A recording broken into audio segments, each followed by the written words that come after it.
به تعبیر مولانا میگه به نزدی هر طعام پهلوانی، به وقتی بندگی رنگی زنانی.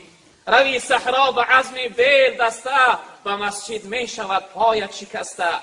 کشی چون گاو هر دنبار دنیا، شوی در طاعت مولا کسلها. یکی از سنت های خاصی جناب پیغمبر، یکی از سنت هایی که هم قولی و هم فعلی، یعنی قولی گفتار و فعلی کردار پیغمبر این است. برادر عزیز، من و شما وقتی که مسجد می آییم باید با پای راست داخل مسجد شویم.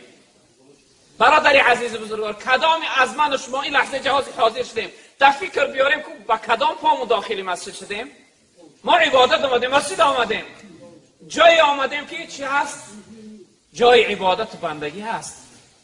وقتی که من و شما مسجد آمدیم، یکی از سنت های خاص جناب پیغمبر این است که انسان با پای راست بسم الله گفته داخل مسجد شود. وقتی بسم الله گفتی داخل مسجد شدی، بعد از آن اللهم صل علی محمد و علی آل محمد صلوات گفتن. بعد از آن دعا کردن که اینها از پیغمبر بزرگوار ثابت شدن. اللهم افتح لی ابواب رحمتک، ای پروردگار درهای رحمت در روی من کشاده بگردان. یک سنت خاص جناب پیغمبر، پروردگار درهای رحمت در حیات من کشاده بگردان که امروز چقدر من کمبودی از رحمت تو دارم، چقدر ناقصی و نارسایی از رحمت تو دارم. وقتی داخل شدی، وقتی نماز نباشه، وقتی امر معروف و نهی منکر نباشه، 2 رکعت نماز تحیه مسجد که از سنت های جناب پیغمبر، 2 رکعت نماز تحیه مسجد بخوان.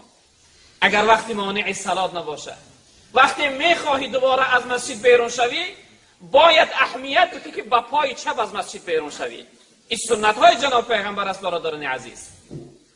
با پای چپ از مسجد بیرون میشوی و برای خود میگوی که دعا میکنی دوباره که با بسم الله گفته بیرون میشه، میگه اللهم انی اسالک من فضلک، پروردگارا من از فضلت، از زیادتی رزق و برکت حیات از تو طلب دارم. پروردگارا فضل تا برای من نصیب بگرد، مشکلی ها ما آسان بگرد، برکت در حیات من نازل بفرما تا اینکه از رنج و مشقت دنیا نجات بیابم. این یکی از سنت های خاص جناب پیغمبر است برادران عزیز بزرگوار. دیگر سنتی که از سنت های جناب پیغمبر است برادران عزیز، به چی خاطر من اینها را برای شما بیان دارم؟ به خاطر که این فعل دائمی من و شما مسلمان ها هست. اینا ما باید اهمیت بدیم، در نظر بگیریم، اینها را یعنی عمل داشته باشیم.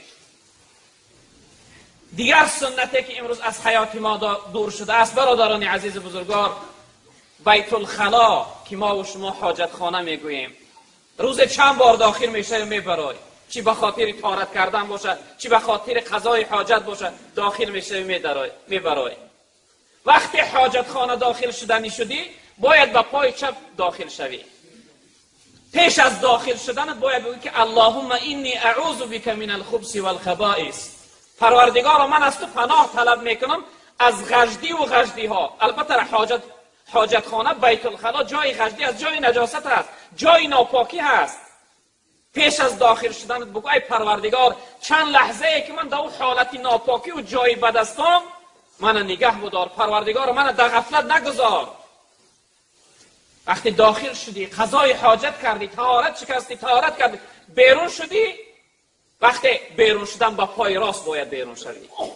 با پای راست بیرون شدی 3 بار بگو که غفرانک غفرانک غفرانک، ای پروردگار تو مغفرت کننده هستی، تو مغفرت کننده هستی، تو یعنی بخشنده هستی. این چند لحظه ای که من در حاجت خانه بودم، در غفلت بودم، در حالتی از یادی دوری بودم، در حالت ناپاکی بودم، این لحظه ها را از من مغفرت من ببخش. این سنت های جناب پیغمبر صلی الله علیه و سلم است. برادر عزیز بزرگوار، کدامی من و شما امروز این سنت ها را در نظر میگیریم، اهمیت داده ایستادیم؟ حضرت عمر رضی الله تعالی عنه وقتی که طواف خانه کعبه آمدن، یعنی زیارت حرم حج آمدن، وقتی طواف ادا کردن، سنگ حجر الاسود، اون سنگ سیاهی که حاجی ها میروند سر اون مهری پیش میکنن، بوسه میکنن، وقتی حضرت عمر میگه سر در اون مهری انداخت و سنگ بوسه میکرد، یک جمله زیبایی گو ای سنگ، ای حجر الاسود، ای سنگ سیاه، تو از یک سنگ سیاه زیاد نیستی. من دیدم که جناب پیغمبر صلی الله علیه و سلم تو را بوسه میکرد، به این خاطر من تو را بوسه میکنم. به چی خاطر؟ به خاطر که من دیدم که جناب پیغمبر تو را بوسه میکرد، به خاطر بوسه میکنم که لبهای جناب پیغمبر در تو رسیدگی است، به خاطر بوسه میکنم که جناب پیغمبر تو را بوسه کرده بود.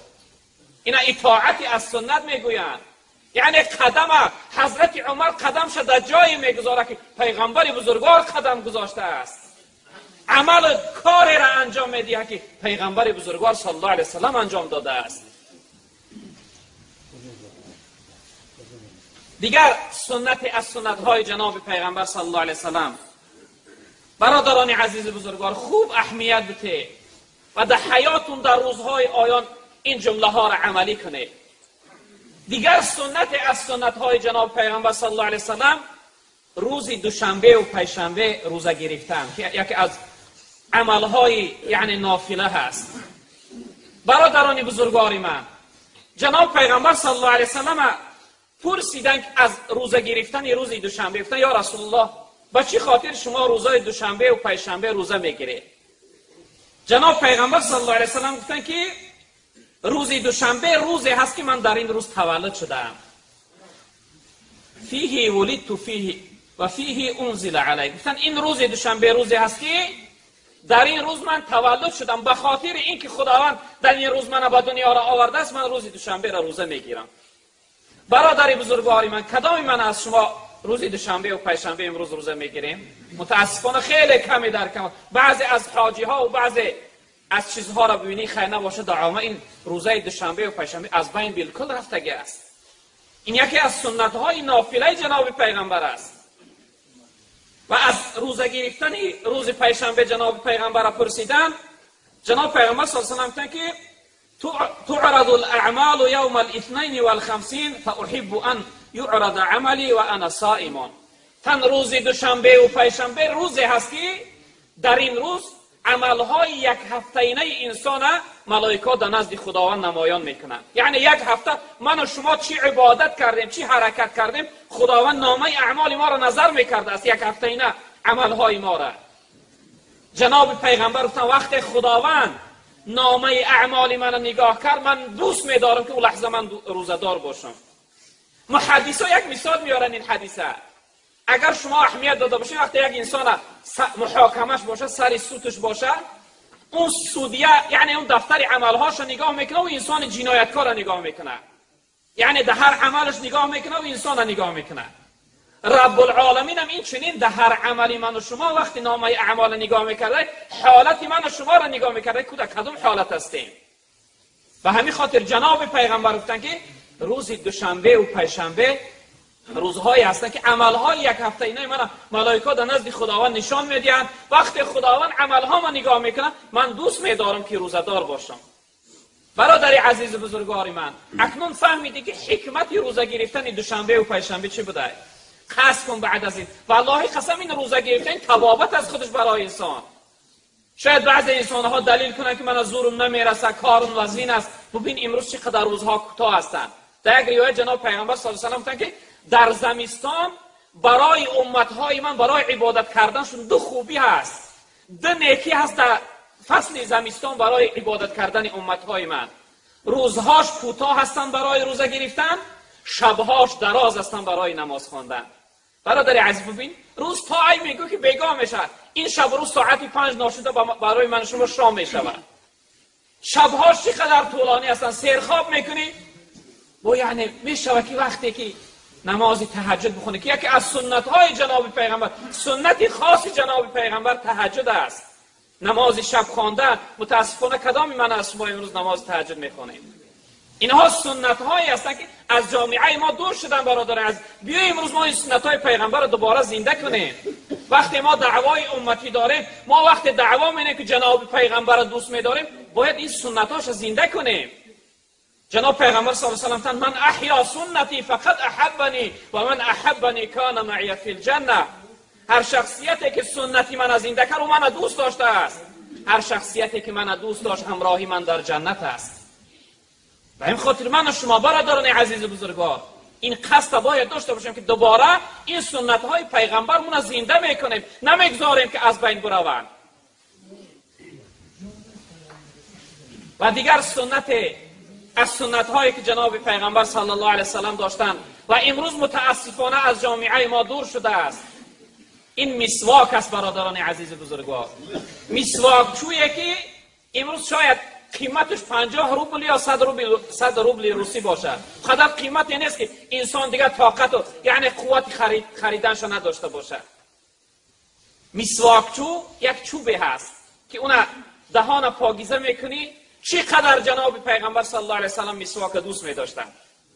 در روایت گفتن که لولا ان اشق علی امتی لامرتهم بالسواک عند کل وضوء، عند کل صلاه هم آمده. جناب پیغمبر تا اگر برای امتای من مشقت نمیشید، دشواری نمیشید، امرشون میکردم که نزد هر نماز و هر طهارت دهانها را مسواک کنند. حضرت عایشه مادر میگه جناب پیغمبر با چنان مسواک دوستی می داشتن که وقتی از خواب بیدار میشدن در حال دهان مبارک مسواک میکردن. وقتی در خانه داخل میشدن، یعنی از جای می آمدن داخل خانه میشدن، در حال پیغمبر بزرگوار دهان مسواک میکردن. چقدر جناب پیغمبر صلی الله علیه و مسواک دوست می داشتن. حتی در روایت گفتن که السواک مطهرة للفم مرضاة لربی، تن مسواک برای دهان شما پاکیزگی هست و خداوند از شما راضی میگرداند. ببین دو فایده داشته مسواک. یکمش دهان پاکیزه میگردونه، بوی دهان دور میکنه. متاسفانه بعضی برادرها وقتی به انسان صحبت میکنه چقدر دهاناشو بوی بد داره. جناب پیغمبر تن مسواک بوی دهان شما رو دور میکنه و پروردگار از شما راضی میگردانه. این یکی از سنت های جناب پیغمبر صلی الله علیه و سلم.